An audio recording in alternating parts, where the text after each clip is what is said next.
here with Carter Jenkins talking about the premiere of Summer of 8. How are you doing tonight? I'm doing great. I'm early. I don't know where the rest of our cast is, but they'll be here soon. They're fashionably late, and I'm stylishly punctual. That's a good way of putting it. I just stole that from my friend. I used your stylishly punctual. He said I could have it. That's what all the cool kids are doing now. They're on time. They're not fashionably late anymore. I mean, right? Being kind and and punctual and. It's very considerate. Yeah. Absolutely. So Summer of 8 is a coming-of-age story where your character wants all of his friends to spend the day together and soak in everything before they go off to college. Yeah. What is it like kind of going back to that mindset of like such a pivotal point in a person's life? When we were making this movie, part of the reason why I was so attracted to this project was because I was going through something very similar to this at the time. I am an actor. I didn't go to college because I've just been doing acting. But my brother went off to college right at this time. And my dad was moving, and all these things were changing in my life, but it was all about to happen. And that's when this project came in across my desk. And so I was just like, I know this feeling. I'm feeling this. It's like everything you're trying to make everything count because their change is coming, and you're already nostalgic, but you're trying to be in the moment, but you're already looking back.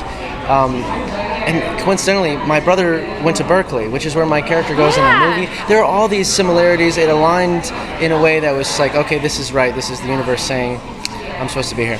This is the right project for this time. Yeah, it was.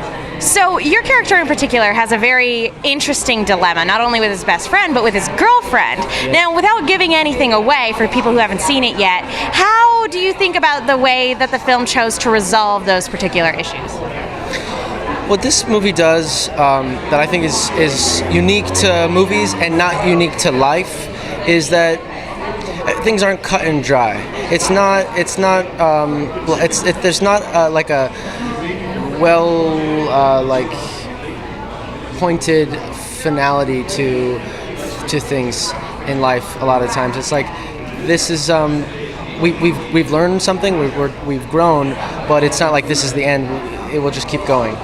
Do you know what I mean? Yeah. It's one thing I really like about this movie is that it breaks some rules of filmmaking, and I think in a way that's close to life, and I dig it. And one of the great things about this movie is the chemistry you and a lot of your castmates have on set. What was your favorite behind-the-scenes moment? Well, we shot this movie, and it was too far from LA to commute every day. So most of the cast, we all stayed at this. We got an Airbnb right by where we were filming, and it was amazing. It was like summer camp. I never went to summer camp, but I did this movie, and so that was like that.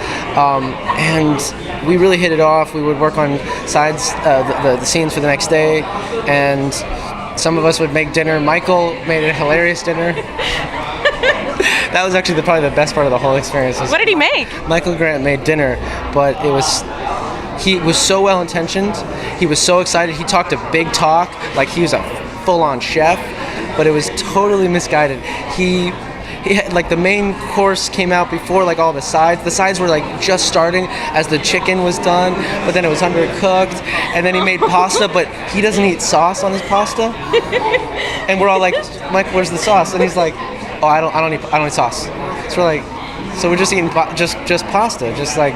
It wasn't even like buttered garlic or anything. Nothing. Like that? So we had to like come up with something. Just had pasta with no sauce. That's, I think, the moment we all fell in love with Michael Grant. So you touched on how great and authentic this movie is in terms of the way that it deals with its characters. Which storyline in particular resonated with you the most? Well, I'm partial because I really, as an actor, you just want to like be an advocate for your character and get behind and really defend your character and fight for your character.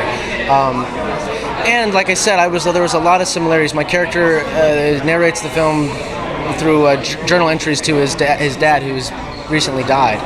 I just lost my grandpa right before making this movie, and I was thinking about him a lot. And then one of my character's storyline, part of the story, is that his first love, and they're maybe going to go separate ways. Are they not? and I was in a relationship that was really in its final chapter, and we both knew that, but it was something that was real, and we didn't want to give up. But it's like, are we holding on to something past its life? I mean, is this thing over? So I was really aligned with my character. So I have to say I like my character story. And again, that's one of the things that makes this movie really authentic and set apart from a lot of other teen comedies or a lot of teen dramas. Yeah, absolutely. So, final question. If you could go back to, because this is a very pivotal point in these characters' life, if you could go back to a pivotal point in your young life when you're about this age, what would you tell your younger self? Yeah. I would say it's not the end of the world.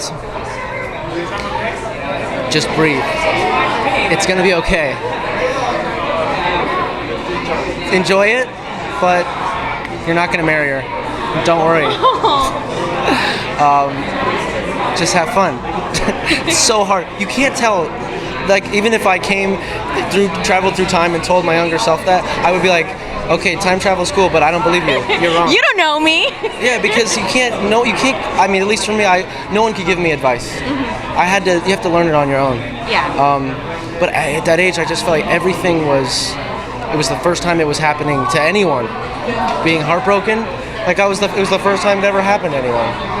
And something they touch on in the film is that nobody has the right answer either. Right. Your character asks his mom, "What do I do?" And she's like, "You have to follow your heart. I can't just give you the answer." Yeah, thanks, Mom. That's exactly what I say in the movie. Like, follow your heart. Thanks, Mom. Super helpful. Advice is like, it's like there's that thing in that song. It's like taking old advice and old experiences and like pulling them out of the trash and dusting them off and recycling them for more than it's worth. Like, it's really like, it's hard to give advice. It really is. Well, thank you so much for taking the time to talk to us tonight. Yeah. Congratulations Popcorn again. Talk. Yep. Let's go get some popcorn.